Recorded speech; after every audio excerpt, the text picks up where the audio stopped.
Pois bem, esses dias todos, então, nós começamos na terça-feira tratando especificamente da questão dessa separação saudável. Ou seja, tem uma parte que é ciência e tem uma parte que é religião. Nós podemos separar essas duas coisas. Existe o criacionismo científico e existe o criacionismo religioso. São duas coisas diferentes. O criacionismo científico, ele trabalha especificamente com a parte que é testável. Aquilo que a gente vai no laboratório e faz ensaios, testes, tubo de ensaio, essas coisas todas. Já o criacionismo religioso, esse não é testável. Então nós não podemos confundir essas duas coisas. Eu não quero dizer com isso que todo o criacionismo religioso esteja errado. Por exemplo, hoje pela manhã nós tratamos do criacionismo bíblico. O criacionismo bíblico, ele é perfeitamente compatível com a evidência que nós temos encontrado. É uma evidência que diz respeito também a como o mundo foi criado? Não, porque isso aí a gente só pode aceitar pela fé. A ciência já provou que Deus fez o mundo em 6 dias literais? Não, ela não provou e pelo que tudo indica, ela nunca irá provar. Mas a ciência já pôde verificar que quando Deus fez o mundo, segundo a Bíblia, Ele fez o nosso planeta contendo apenas um único continente. É assim que diz em Gênesis capítulo 1. Isso a ciência descobriu. A ciência também, ao estudar a origem dos seres humanos, descobriu que todos nós viemos de uma única e mesma mulher. Exatamente o que a Bíblia diz. Então tem uma lista de coisas que nós vemos que a ciência fala, que a Bíblia fala e que a ciência tem descoberto. Isso valida, deixa eu colocar dessa forma, isso validaria o relato de Gênesis dizendo que agora a ciência provou que Gênesis 1 e 2 são verdadeiros? Não. É importante entendermos aonde a ciência está. O que eu quero mostrar é que o relato bíblico, ele não é contra a evidência científica conhecida. Não é. Pessoas acham que existe uma discrepância, mas não existe. O relato bíblico e a ciência devidamente estabelecida, eles não entram em contradição. Então é importante entendermos esses pequenos detalhes, porque muitas pessoas, quando eu menciono essa questão de partes do livro de Gênesis, principalmente nos primeiros 2 capítulos, que a ciência tem descoberto, as pessoas falam, mas que maravilha, então a ciência já provou que Deus criou o mundo. Não, a ciência provou que o mundo foi criado. A ciência não consegue dizer quem criou. Isso é pela fé. Sempre será assim. Porque a Bíblia nos diz que é por meio da fé que nós chegamos ao conhecimento de Deus. O conhecimento qual? O conhecimento de salvação, conhecimento de um relacionamento com Ele, é pela fé. Não adianta nós queremos dar algo para a ciência que ela não tem condição. Tentar fazer com que a ciência prove que o Deus da Bíblia existe. A natureza revela um Criador. A natureza fala da grandeza desse Criador. A natureza fala da sabedoria desse Criador. A natureza fala do poder desse Criador. Daí a pergunta, quem é o Criador? Se você falar, eu sei. A gente faz essa pergunta lá na escola dominical, a garotadinha fica todo mundo levantando a mão e tudo mais, todo mundo sabe, é Jesus. E como é que você sabe? É pela fé. Não tem como provar que foi o Deus da Bíblia que criou todas essas coisas. Então, mais uma vez, nós podemos provar que todas as coisas foram criadas? Sim. Isso é científico. Podemos provar que foi o Deus da Bíblia quem as criou? Não. Isso nós não conseguimos fazer pela ciência. Então, o que eu queria tratar um pouco agora à tarde, dentro desse contexto, é que existe uma quantidade muito grande dos chamados criacionismos religiosos. Se vocês olharem na mídia, sempre que aparece alguma coisa contra o criacionismo, eles estão falando ou do criacionismo religioso ou das implicações religiosas do criacionismo científico. Pode olhar que é sempre alguma coisa assim. Então o pessoal chega e fala assim, estão querendo trazer Deus para a sala de aula. Isso é o criacionismo religioso. Estão confundindo todas as coisas, esse negócio de criacionismo não é ciência. Bom, aí depende qual. Porque o criacionismo científico trabalha com propostas científicas, são testáveis. Então eu gostaria de tratar essa questão do criacionismo religioso de uma forma bem prática e bem objetiva. Eu gosto de ler um pouco, e aí eu só gostaria de dar uma dica para aqueles que estão nesse mesmo barco que eu, trabalhando com áreas relacionadas com criacionismo, ensinando biologia, ou seja, lá o que for para a garotada por aí. leiam o material dos evolucionistas, conheçam, saibam o que eles estão propondo, saibam o que eles estão pensando. Por exemplo, quantos daqui têm o hábito de ler os livros do Richard Dawkins? Legal, muito bom isso. Precisamos ler.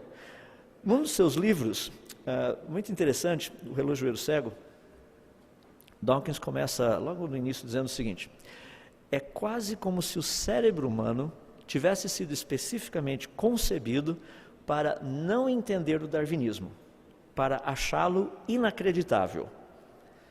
Ele está certo, o cérebro humano não foi feito para aceitar o darwinismo.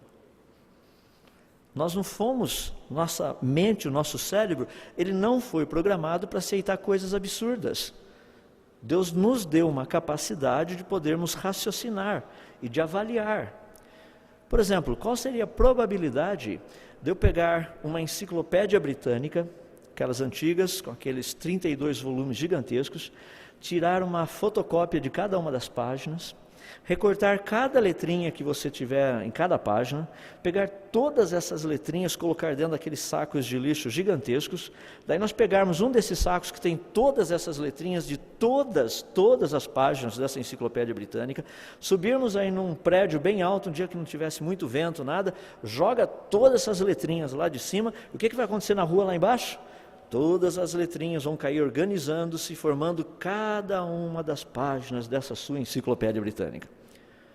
Rapaz, eu nem coloquei a possibilidade de cair do lado certo, porque um lado não tem nada, do outro lado tem letra, né? Assim que fica no papel. Já imaginou se isso acontecesse? O que você sentiria se você jogasse essa quantidade absurda de letras lá de cima, e lá embaixo tudo caísse organizadinho, formando novamente cada página, cada artigo, cada assunto, direitinho. Sabia que se isso ocorresse, isso seria 1/1000 da probabilidade do DNA de uma ameba ter surgido por conta própria? Eu nem estou falando de ser humano, nós estamos falando de uma ameba. Ou seja, a nossa mente ela já foi programada para funcionar racionalmente. Trabalhar com a parte de probabilidades e estatísticas. Eu sei que ninguém gosta disso, principalmente quando o pessoal começa a estudar a curva de Gauss, aqueles negócios todos, daí dá pane. Mas é importante nós entendermos que a nossa mente, ela funciona assim. Tem certas coisas que, quando a proposta vem, automaticamente você chega e fala assim, não vou nem investir nisso daí porque não vale a pena. Como é que você sabe? Porque automaticamente você já faz certas avaliações. O que eu quero dizer é que a proposta da teoria da evolução de uma geração natural, ela não é natural. Não é normal para o ser humano aceitar coisas desse jeito. Que a complexidade que nós vemos aqui, com pessoas, plantas, os animais aí fora e tudo mais, que tudo isso tenha sido apenas fruto do acaso e que bilhões de anos teriam produzido isso. Não é normal. É por isso que onde nós olharmos por aí, a gente percebe criacionismo. Os criacionismos existem em várias culturas. Deixe-me dar algumas ideias. Por exemplo, nós temos criacionistas religiosos dentro de quase todas as religiões, dentro de quase todas as civilizações e grupos étnicos do nosso planeta. Por exemplo, como que o Japão surgiu? Se você for no shintoísmo, você vai perceber que tem 2 deuses lá, o Izanagi e o Izanami, e foi justamente desses 2 que surgiu a ilha do Japão. Você acredita? É uma forma de criacionismo, é assim que o pessoal conta. Isso aí foi passado de uma geração para outra, todo esse negócio. Para quê? A ilha do Japão surgiu desse jeito. Quando você pensa, por exemplo, no hinduísmo, Vaishvakarman, parece nome bonito de cachorro, mas de qualquer forma, esse é o Deus, é o arquiteto de todo o universo, e ele trabalhava sob as ordens de Brahma. Podia ser da Antártica, da Skol, de outros também, mas no caso aí foi do Brahma. Em outras palavras, ele foi o que criou todas as coisas, ele era o grande arquiteto, mas era um ordenando o outro e assim vai. E tem as explicações mais fascinantes a respeito de como o mundo foi criado. Alguns deles houve uma grande guerra, e do meio dessa guerra surgiu a ideia de fazer alguma coisa e alguns deuses que foram rebaixados e daí eles se criaram uma outra raça para... Olha, é uma confusão o negócio. Se você pegar, por exemplo, dentro da mitologia inca, também tem o criador da civilização. Eu não vou nem tentar ler o nome do Zequinha aí, mas o Viracocha é o mais simples, deve ser o apelido dele, né? Então esse é o apelido do rapazinho aí. Mas esse foi o Deus que teria trazido à existência a civilização. Cada um desses povos, cada um deles, tem os seus mitos de criação. Nenhum povo que nós temos por aí, praticamente chegou, olhou todo esse negócio e falou assim, surgiu espontaneamente. Na Grécia Antiga havia esse debate, mas ali nós já estamos tratando dos intelectuais. À medida que a gente vai ficando mais intelectualizado, a gente perde a noção do prático e do objetivo. Não estou dizendo que a intelectualidade é ruim, não é. Eu costumo mencionar, durante meus anos de mestrado, o meu professor, que ensinou eletricidade e magnetismo, certa vez, nós estávamos fazendo pesquisa em determinado lugar, ele pega a nossa impressora, pega o fiozinho, liga na tomada e faz zup. Saiu até fumacinha. Ele olhou e falou assim, o que será que aconteceu? Como eu estava por perto, já viu, a gente funciona meio como estagiário, né? Eu falei assim, queimou. Ele falou assim, mas como? O senhor colocou na tomada. Mas era para funcionar, eu sei, mas a tomada é 210 e o nosso printer é 120. Não era naquela época do bivolt ainda. E ele ficou todo pensativo lá, querendo saber, afinal de contas, o que está acontecendo, porque o campo magnético produzido não sei aonde, os elétrons que passam para ali e para cá, falou, olha, se o senhor quiser pensar, pode pensar, eu vou fazer o seguinte, vou ver se eu acho uma outra impressora, porque a gente precisa imprimir esse negócio aqui, entende? Pode pensar o quanto o senhor quiser. Aí fui lá, achei uma outra impressora e imprimimos. Intelectualidade não é ruim, mas intelectualidade tem que ser prática. E quando nós estudamos muitos desses povos, eles nos dão ideias fabulosas a respeito da criação, mas não deixam de ser mitos, apenas mitos. Independente qual for a proposta, nós não temos como testá-los. As ideias principais da criação, praticamente, que nós trabalhamos hoje, tanto do criacionismo como também do naturalismo, muitas delas têm vindo dos gregos. Os gregos pensavam muito, então eles gostavam de, pelo menos, colocar de uma forma um pouco mais trabalhada, com argumentos a favor do criacionismo e do naturalismo, do evolucionismo. Tanto é que ideias muito antigas vieram lá dos gregos, por exemplo, a ideia de que sobrevive o que estiver melhor capacitado, essa é uma ideia de Empédocles e Agrigento, foi dada mais ou menos quase 500 anos antes de Cristo. Isso daí não é de Darwin, isso daí não foi escrito por Malpertuis. Ou seja, nós temos um negócio assim, alguém que já sugeriu isso daí pelo menos 2.500 anos atrás, que todas as coisas vivas teriam vindo da água, ou seja, a vida teria se originado na água, lá nos oceanos, coisa assim. Isso daí foi Tales de Mileto, quem fez essa proposta 2.600 anos atrás. Então nós precisamos entender que tem muita coisa que está circulando que não são ideias novas. Nós retrabalhamos com essas ideias. Agora, nós temos uma quantidade absurda de sugestões, como eu mencionei, dentro dessas muitas mitologias por aí. Quando eu penso em mitologia, eu estou me referindo a ideias que nem todos concordam. Tem alguns que concordam, outros não, alguns aceitam, outros não aceitam, estou dizendo dentro da mesma cultura. Mas existe um grupo, praticamente de criacionismo, que praticamente toda a cultura concorda. Por exemplo, o criacionismo islâmico. Acredita-se que Allah teria criado todo mundo, o mundo inteiro. Um processo muitas vezes semelhante em alguns aspectos ao da Bíblia, em outras vezes não. Se você perguntar para qualquer muçulmano, ele irá lhe dizer que foi Allah quem criou o mundo e vai te dar pelo menos uma ideia básica. Então existe um certo consenso. Quando nós tratamos com essas questões, nós não estamos tratando tanto de uma questão mitológica. Porque dentro do aspecto de mitologia, são aquelas ideias mais absurdas que você puder imaginar. Mas já o criacionismo islâmico, ele tem alguns traços do criacionismo bíblico.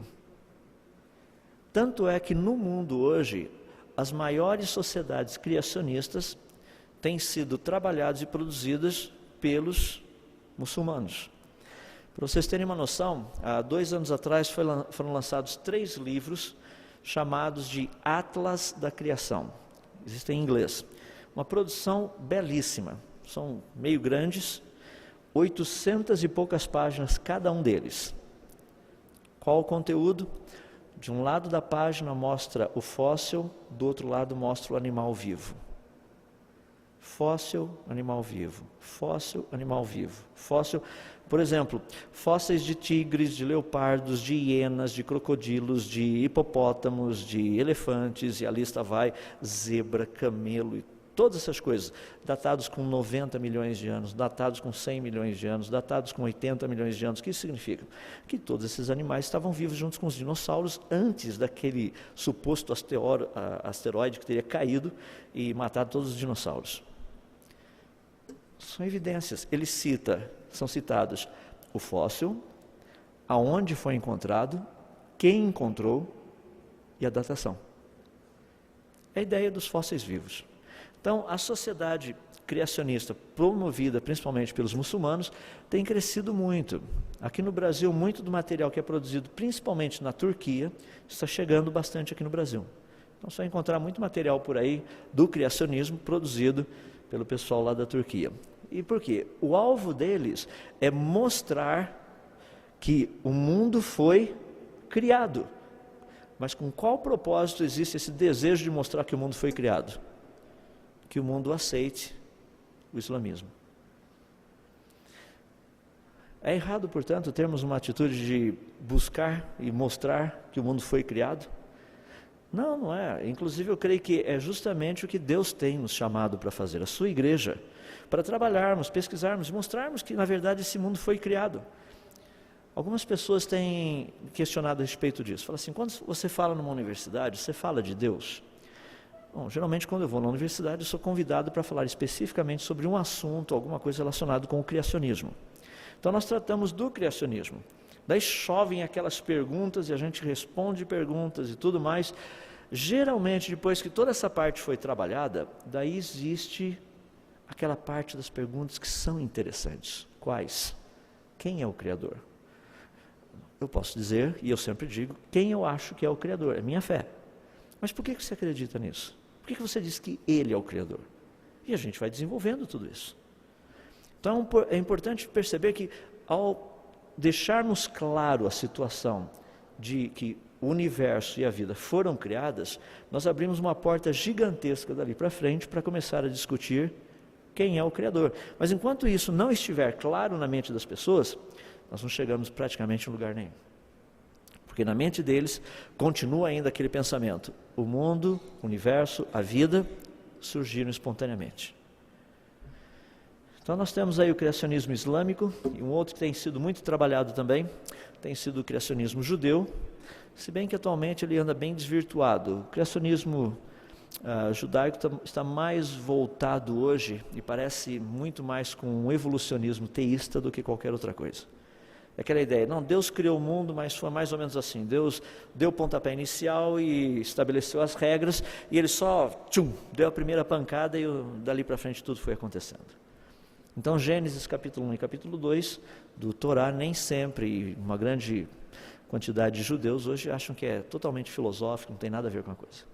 Bom, isso daí dá uma ideia para a gente desses criacionismos que estão por aí, mas esses são os criacionismos religiosos muito fortes.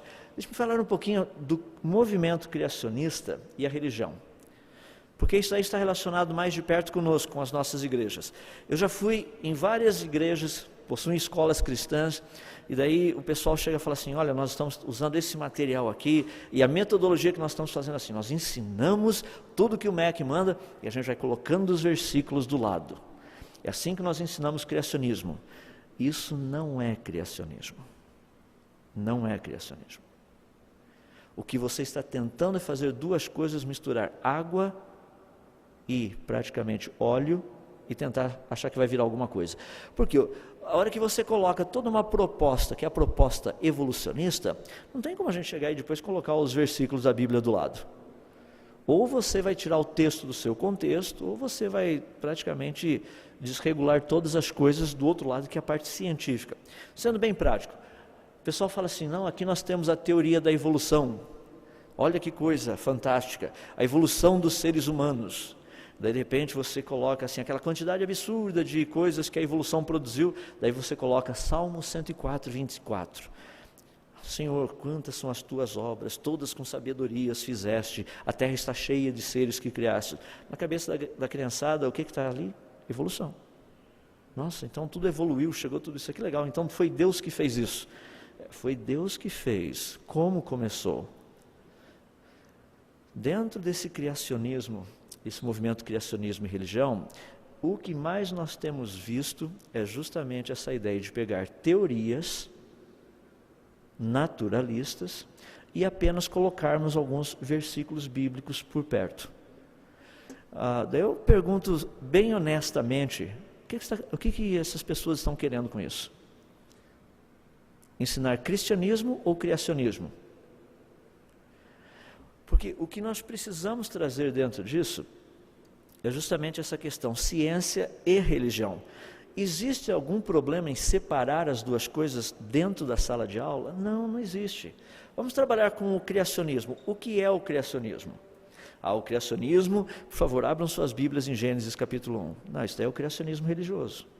Vamos ensinar isso na aula de biologia? Não, mas não vai ensinar? Não, na aula de biologia nós teremos que ensinar aos nossos alunos de onde veio a vida e como que a vida chegou até aqui, essa complexidade que nós temos. Mas a Bíblia fala, mas isso não é aula de biologia, isso é aula de teologia. As pessoas falam, mas nós precisamos ensinar teologia para os nossos alunos. Claro, não tenho dúvida disso, mas ensine-os a parte correta da biologia e vocês vão perceber que vai facilitar demais o teu trabalho depois na área da teologia. Porque o problema é que fica tudo misturado, coitado dos aluninhos lá nem sabem direito o que está acontecendo.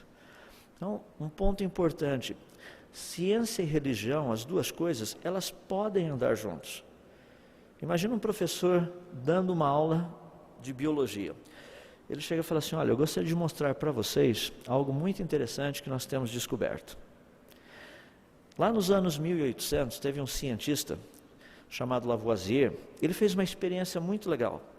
A experiência dele, e daí você descreve a experiência. Sabe o que ele concluiu com isso, e que é um fato que todo cientista sabe? O que ele descobriu é que vida não surge espontaneamente. Isso é um fato. Daí você começa a deixar o globinho dos seus alunos a funcionar. Daí a pergunta é, não é interessante que isso é um fato científico? Agora, por favor, alguém aqui me explique ou coloque como que funciona a evolução diante desse fato. Deixe os alunos pensar a respeito. Até aí eu falei alguma coisa de Gênesis? Não falei nada de Gênesis, não falei nada de Deus. Mas essa criançada vai começar a pensar, vai raciocinar. Peraí, se já foi provado que vida não surge espontaneamente, então não é essa a conclusão que você queria que eles chegassem? Então a vida foi criada. Sim, a vida foi criada. E daí a garotada abre a Bíblia e fala, a Bíblia diz que Deus criou. Então qual o problema? Nós abrimos uma porta. A dificuldade que eu vejo é que dentro desse contexto nós estamos trabalhando com duas áreas, às vezes até três áreas, com uma maneira de raciocinar que tem sido muito interessante. Tenho estado em algumas escolas, nessas escolas o pessoal diz o seguinte, olha, aqui nós nem ensinamos teoria da evolução, essa é uma escola cristã. Falei, rapaz, ninguém vai passar no vestibular. Porque no vestibular caem perguntas sobre a evolução. Então ela precisa ser ensinada. Mas se nós ensinarmos evolução, os nossos alunos vão ficar todos confusos. Pode ficar tranquilo. Ensine a evolução como teoria. Mas como é que a gente faz isso? Segundo a teoria da evolução, a Terra teria vindo à existência há 4,5 bilhões de anos atrás. Porém, difusão de hélio em cristais de ródio, afastamento lunar, recessão lunar, e você dá uma lista de outras coisas, demonstram que a Terra não pode ter toda essa idade. Daí a garotada começa a pensar, mas eles sabem, aprenderam a idade do planeta segundo a teoria da evolução? Claro que aprenderam. Segundo a teoria naturalista, o universo teria vindo à existência por meio de um Big Bang há 13,7 bilhões de anos atrás. E esse universo teria vindo à existência por meio de leis físicas estranhas e desconhecidas. E agora você já sabe que são leis físicas estranhas e desconhecidas, você pode trabalhar com seus alunos a respeito disso. Por exemplo, o Mar Vermelho se abriu? Eu fiz essa pergunta, foi interessante porque eu fiz essa pergunta há pouco tempo atrás numa universidade. Coloquei aquele slide do livro do Stephen Hawking e logo depois assim, fiz uma pequena pausa e falei assim, alguém aqui acredita que o Mar Vermelho se abriu? Aquela ideia lá da Bíblia, que o povo de Israel foi atravessar e tudo mais. Rapaz, eu nunca vi tanta gente animada, pronto para assim, debochar da Bíblia.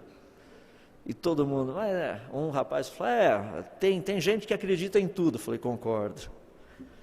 Até nas coisas mais impossíveis, sem dúvida. Alguém daqui consegue conceber que leis físicas estranhas e desconhecidas poderiam ser consideradas algo crível, ou seja, algo que você pode acreditar? O pessoal olhou e falou assim, mas é óbvio. Eu coloquei o slide do Stephen Hawking. Como que surgiu o universo? Por meio de leis físicas estranhas e desconhecidas.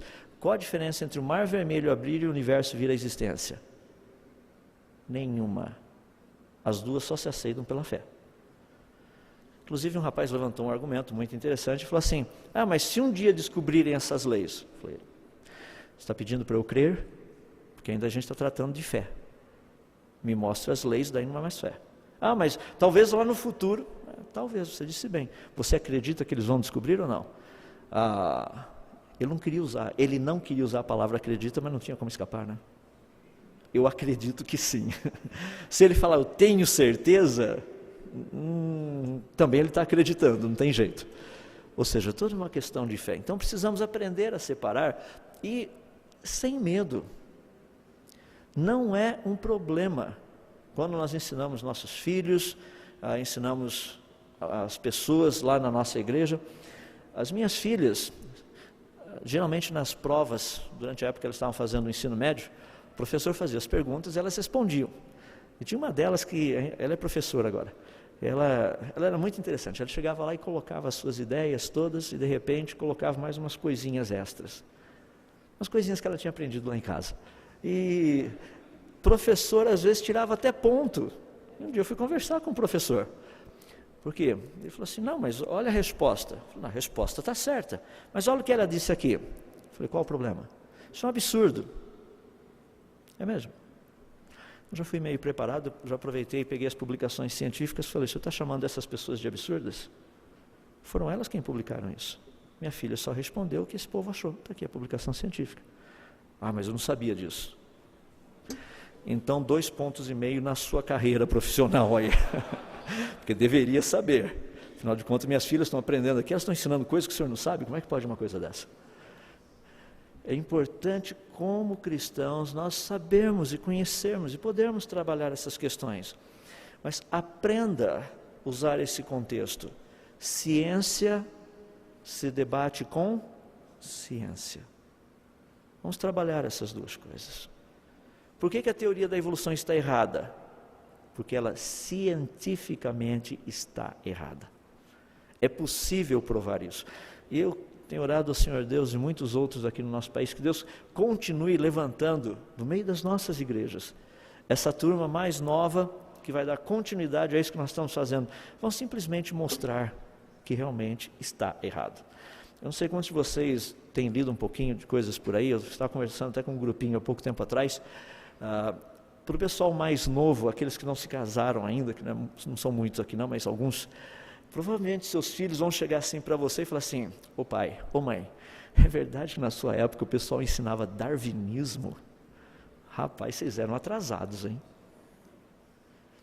Eu quero dizer para vocês que a teoria de Darwin não irá cair, ela já caiu. É que não tem outra coisa para colocar no lugar. As suas teses básicas já foram refutadas. As pessoas não entendem isso. Se você quiser, leia os livros de Darwin, é um livro só, A Origem das Espécies, que inclusive dia 24 de novembro agora, estará sendo comemorado 150 anos da publicação desse livro. 6 versões diferentes. Leia o que Darwin escreveu em cada uma delas, veja quais são as mudanças que ele fez e procure observar o que a ciência tem a dizer a respeito. Inclusive, eu comecei um projeto, estava trabalhando bem sério nele o ano passado, parei no comecinho desse ano. Eu iria lançar agora, no dia 24 de novembro, um livro chamado A Origem das Espécies, 150 anos depois. O único problema é que o livro ia ter umas 600 páginas, mais ou menos, achei que ninguém ia ler. E realmente não ia ler, porque você tem a teoria, o livro de Darwin, A Origem das Espécies, e do lado eu fui colocando praticamente o que a ciência descobriu, primeiro o que aquilo significa, o que ele escreveu ali, o que significa, e o que a ciência descobriu a respeito daquilo. Se você lesse as primeiras 100 páginas, praticamente você já ia falar assim, eu já sei o resto da história. É igual a novela. Você assistiu os primeiros capítulos, você já sabe o final. É que a gente fica igual bobo ali o tempo todo, só para ver o que vai acontecer, e no final a gente já sabe o que vai acontecer mesmo. Essa é a ideia. Essa é a maneira. Ciência e religião. Se misturarmos as duas, nós vamos ver daqui a pouquinho, precisamos saber qual ciência e qual religião. Mas dentro das posições criacionistas, existem várias delas. Eu queria só dar algumas sugestões, porque tem muito criacionismo religioso por aí. Nós temos, por exemplo, o chamado criacionismo da Terra Jovem. Tem um grupo muito grande de cientistas que querem provar que realmente a Terra é jovem. Por que eles querem provar que a Terra é jovem? Para dar validade à Bíblia. Agora, nós não vamos no laboratório para provar que a Terra é jovem. A gente faz teste e de repente a gente descobre que a Terra é jovem.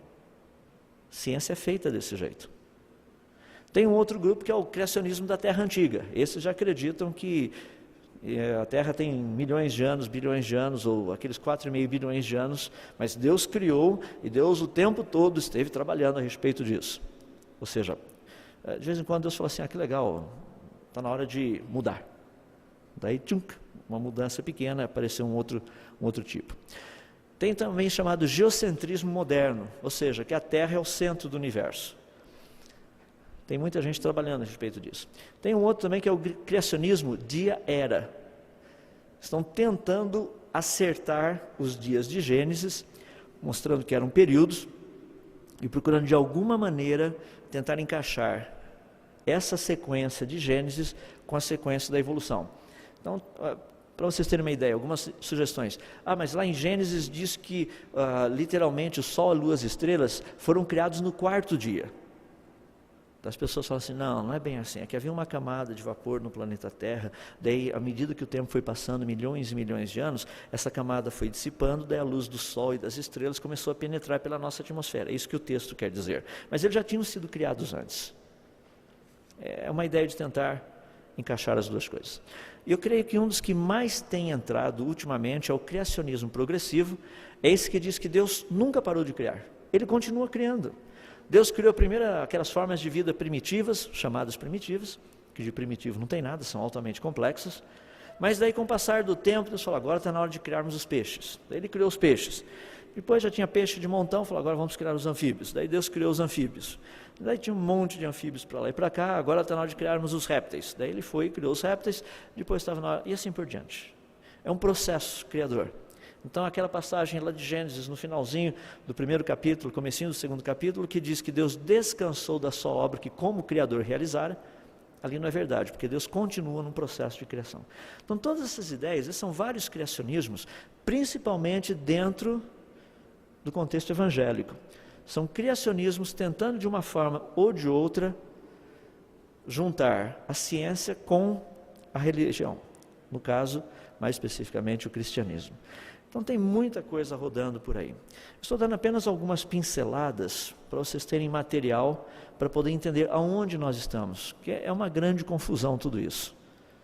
Então nós estamos tentando separar. Existem esses criacionismos, sim, eles não podem ser confundidos com o criacionismo científico. A proposta deles, embora sejam feitos testes em laboratório e tudo mais, é provar que a Bíblia está correta. Eu gostaria de deixar bem claro um pequeno probleminha com isso. Vamos dizer o seguinte, fizemos um teste e agora nós provamos que a Bíblia está correta. Isso significa que para a Bíblia estar correta, ela precisa ser testada pela... Então a ciência tem uma autoridade sobre a Bíblia. Não é assim que funciona. Não é assim que a Bíblia ensina. Então nós não precisamos testar para validar a Bíblia. Pelo contrário, a Bíblia ela é a verdade. À medida que trabalhamos com a Bíblia, o que vai acontecer? você vai entendendo mais e mais, vai conhecendo mais e mais. E à medida que você trabalha com a ciência, e você vai descobrindo os fatos, as evidências, as leis, você vai perceber que elas não são contrárias à Bíblia. Eu queria colocar um pequeno pontinho no meio do que estou trazendo aqui para vocês, que é sobre o design inteligente. Tem muita gente por aqui, principalmente no Brasil, fazendo uma confusão muito grande com o design inteligente. Eu tenho ouvido muito da parte de pastores, alguns líderes, dizendo o seguinte: o design inteligente é uma teoria que está entrando na igreja tentando tirar Deus fora da criação. Não, a teoria do design inteligente, nós precisamos entender o que ela é. Ela é uma teoria científica. Não é, primeiro, deixar bem claro, não é uma teoria tentando derrubar as ideias de Darwin. Não é. Porque essa teoria, ela foi proposta 57 anos, ela foi publicada 57 anos antes de Darwin ter publicado o seu livro A Origem das Espécies. Então é uma teoria mais antiga do que a proposta de Darwin. Então não pensem que é uma teoria nova, não é. A proposta já tem mais de 200 anos. Uma outra coisa que é muito importante, ela é uma teoria científica com consequências empíricas, desprovida de qualquer compromisso religioso. Não está se procurando por sinais de inteligência para provar Deus. Estuda-se os sinais para ver se eles, na verdade, foram produzidos por meio de processos naturais ou se a origem deles não é a natureza. Mas a questão está relacionada apenas com sinais de inteligência. O criacionismo ele é mais abrangente. Ele estuda todas as coisas, independente de serem sinais de inteligência, isso daí faz parte do pacote. Nós queremos saber se esse processo aqui, ele poderia ter sido criado espontaneamente ou não, se esse corpo, se essa forma de vida, é assim que funciona o criacionismo. Então, dentro dessa questão, só umas pinceladinhas para entendermos um pouco mais do design inteligente. A ideia principal ali é descobrir informação codificada. Por quê? Para eles, para o design inteligente, isso é muito importante, porque nós já sabemos que toda informação, ela é produzida por atividade mental. Processos naturais não produzem informação. Daí um trabalho assim muito sério para a gente poder desenvolver essa ideia. Tanto é que o exemplo que eu tenho dado, creio que vocês já viram, é justamente dessas duas imagens que nós temos aqui. Eu sempre pergunto às pessoas: o que você está vendo na imagem da direita? O pessoal fala: estou vendo um cavalo, um pônei. E na da esquerda? Da esquerda estou vendo um cachorro, uma ovelha. No fundo, o que nós estamos vendo são plantas. Mas você identificou uma forma. Por quê? O que você está identificando é informação. Você sabe que processos naturais não produzem aquilo. Então nós temos todo um trabalho bem interessante nessa área de design inteligente, que muitas vezes tem sido confundido. Só um exemplo rápido: quando nós trabalhamos com sinais de inteligência, existe toda uma metodologia científica por trás. Eu vou dar a parte mais simples, sem entrar na parte técnica. Um exemplo: existem 5 níveis que nós avaliamos códigos, para ver se esses códigos têm informação ou não. Se eu pudesse usar a pedra de Rosetta como um exemplo, o primeiro nível seria a parte da estatística. Então nós contamos os símbolos, quantos símbolos tem e coisas desse jeito. É a parte básica. Lembre-se que nós estamos querendo saber se uma certa sequência de símbolos, se ela é informação ou não. O segundo passo que nós trabalhamos em cima disso é procurar ver se existe uma correlação desses símbolos, é o que nós chamamos de sintaxe. Então nós procuramos ver que código que foi utilizado. Um exemplo simples: qual a possibilidade de acharmos a letra A depois da letra Q na língua portuguesa? É 0. Porque na nossa língua, na estrutura, a letra A nunca vem depois da letra Q. Depois da letra Q vem a letra U. Então na sintaxe nós estudamos praticamente isso. Um terceiro passo para entendermos se uma sequência de símbolos é informação ou não, é a parte da semântica. Trabalhamos com as ideias comunicadas. Quais são as ideias que estão ali dentro? Que informação é essa? Existe informação? É algo inteligível? É algo detectável? Esse é o terceiro passo. Depois nós trabalhamos com a parte da pragmática. Por quê? Informação produz ação. Informação sempre produz uma ação esperada. É um mecanismo. Então nós sabemos a respeito disso. Você fala, peraí, o que você está querendo dizer que informação pragmática? Deixa eu dar um exemplo prático. Quando você aperta uma tecla do seu computador, o seu computador vai fazer alguma coisa. Como é que ele sabe o que é para fazer? Porque um pequeno sinal elétrico vai passar por um monte de fiozinhos, vai chegar num certo lugar para falar, faça isso. Tem uma ação esperada com aquela informação. Já imaginou, chega um montão de sinal elétrico e lá a CPU do seu computador não sabe o que fazer com aquilo? Informação produz uma ação esperada. Não somente isso, um quinto nível que nós colocamos, que é a parte da apobética, toda ação esperada produz um propósito a ser atingido. Então, o que você quer que a coisa aconteça? Eu vou apertar essa tecla, eu quero que o negócio ali imprima. Então, você aperta essa tecla e fica esperando, e nada acontece. Qual o propósito a ser atingido na hora que você apertou aquela tecla? Qual vai ser a ação? Fazer com que o printer comece a funcionar. Com qual propósito? Para que o negócio seja impresso. Então tem toda uma dinâmica em cima disso. Só para você ter uma noção, como que nós aplicamos rapidinho isso, pega esses 5 níveis, que são níveis que nós trabalhamos com a matemática, e coloca, por exemplo, essa mesma ideia dentro do DNA. Então, só para ter uma noção, dentro do DNA, qual é o sinal transmitido? O número dos nucleotídeos. Qual o código utilizado? As sequências dos ATCGs, adenina, timina, citosina, guanina. Quais são as ideias comunicadas? A ordem dos aminoácidos. Qual a ação esperada? Formação de proteínas. Qual o propósito a ser atingido? Preservação da vida. Tem uma sequência. O que isso significa? Que o código que está ali no DNA, ele é informação. Se ele é informação, qual a origem dessa informação? O que nós já vimos? Que informação só é produzida por atividade mental. Informação não é produzida por processos naturais. Então dá para ter uma noção um pouquinho do que o design inteligente trabalha. Isso é a ideia do DI, design inteligente. Então tem pessoas fazendo maior confusão por aí, achando que o DI tem trabalhado. Não, eles querem trazer de volta Deus para a igreja, que os criacionistas não conseguiram fazer isso, então eles mudaram a cara. Criaram, por exemplo, um nome fantasia para tentar trazer o criacionismo de volta. Olha, o design inteligente não é criacionismo, são duas coisas diferentes. O design inteligente busca por sinais de inteligência na natureza. O criacionismo trabalha demonstrando que processos naturais não teriam trazido a existência, nem a vida, nem o universo. Dentro desse contexto de evolução, criacionismo e religião. Eu mencionei hoje pela manhã que talvez uma das maiores junções que tem sido procurado fazer é justamente misturar essa ideia do evolucionismo teísta. Ou seja, nós pegamos a teoria da evolução, colocamos dentro do contexto de Gênesis, damos uma pequena misturadinha com religião, e daí sai o pacote todo feito. Ou seja, o que sai? Sai um evolucionismo teísta. Algumas questões são muito importantes aí, eu não sei como vocês trabalham com essa questão.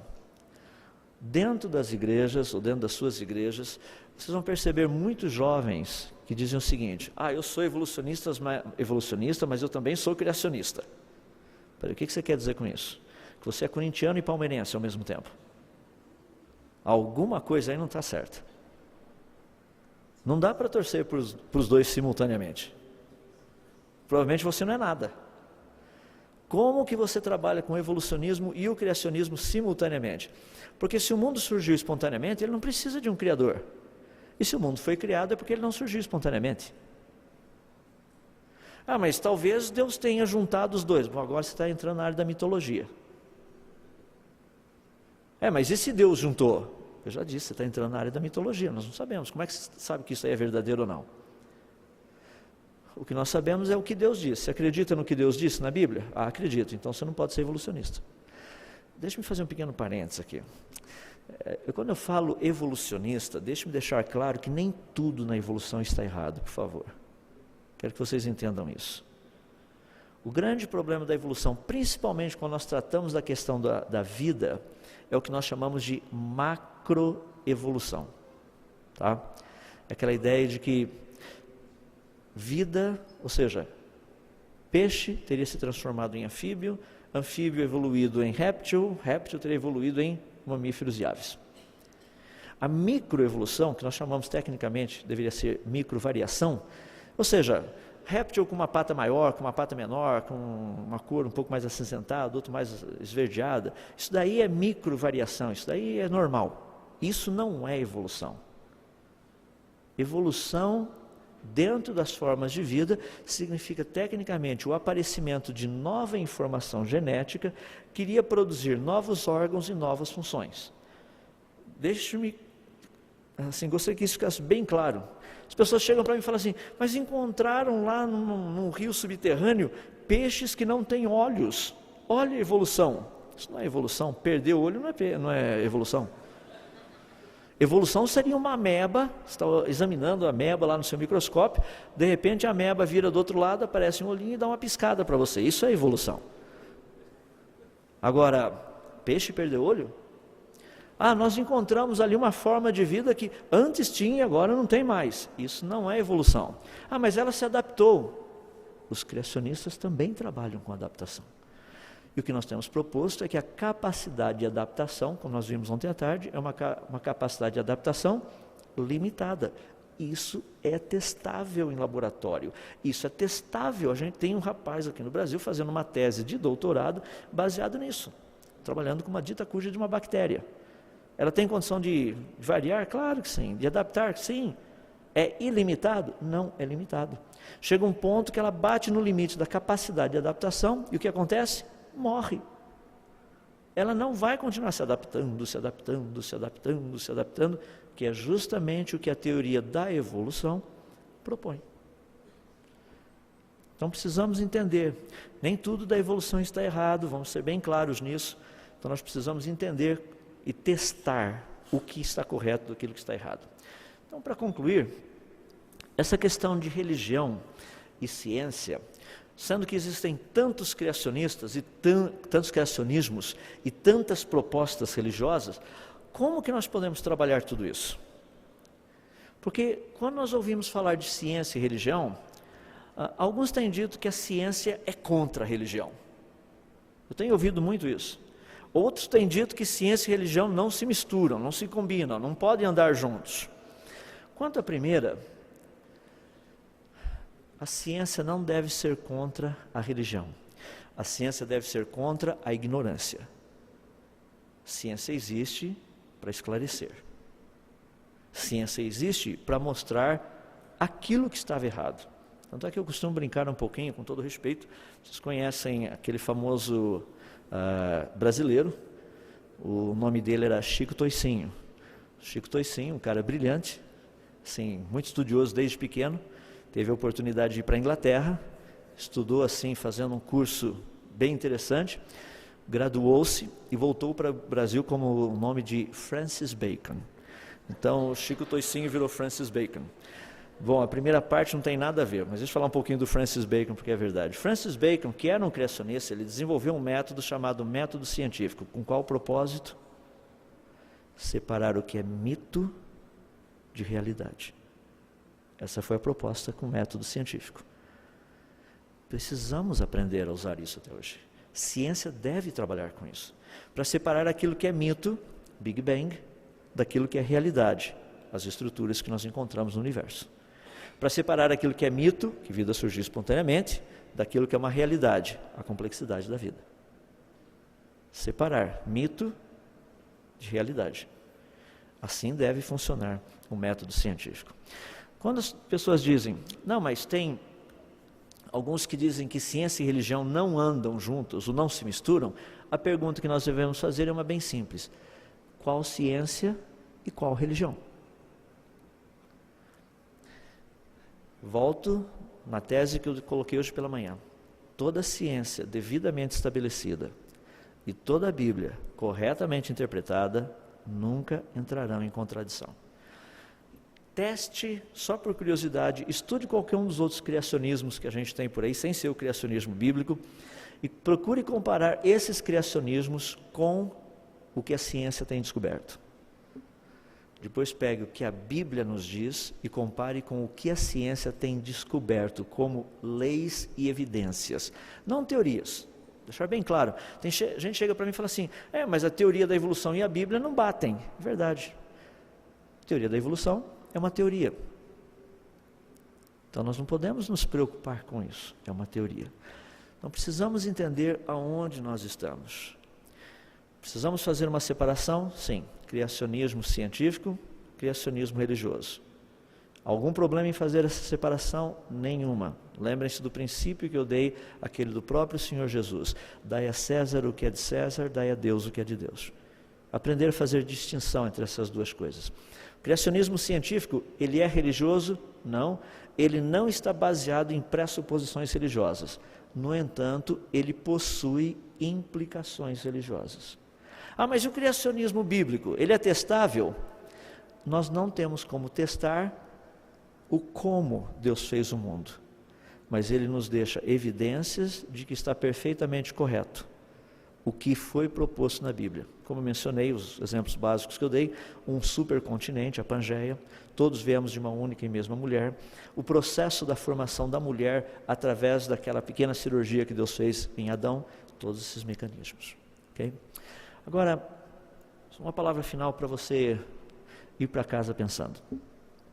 Como que nós podemos nos preparar então para estarmos aptos para tratar desses assuntos de uma forma coerente e consistente? O que eu vou propor é meio estranho, mas eu gostaria de deixar por aí, e deveria ser o normal. Primeira coisa, peça ao Senhor Deus capacidade de caminhar nessa jornada. Porque geralmente quando eu dou palestras, na segunda-feira o pessoal já quer ir na escola e acabar com os professores. E o que acontece é que os professores acabam com eles. Falou, olha, precisa estudar, precisamos aprender.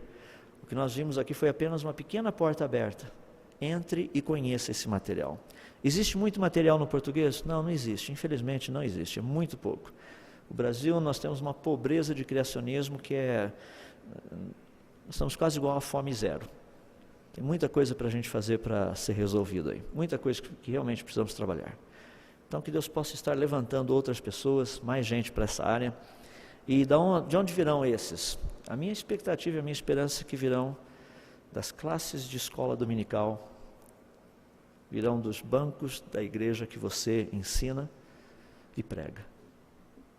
Vamos pedir a Deus que Ele levante mais obreiros nessa área também. Vamos orar? Querido Deus, mais uma vez nós estamos buscando a Tua presença, agradecidos por tudo aquilo que o Senhor tem feito por nós.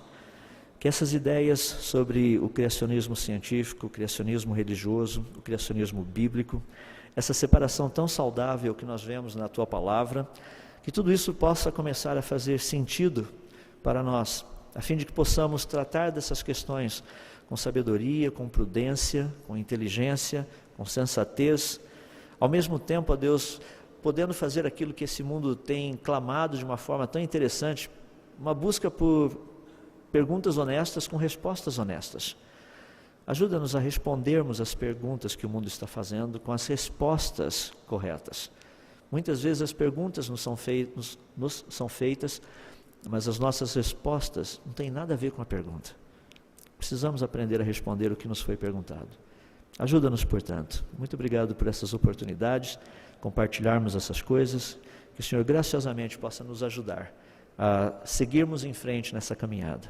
Abençoa aqueles que trabalham com escolas que estão aqui presentes. Dê a eles capacidade, orientação, para poder desenvolver ainda mais todo esse material. Se nós pedimos pela Tua graça, pela Tua misericórdia, pela Tua bondade, também pela Tua sabedoria nas nossas vidas. E oramos em nome de Jesus. Amém.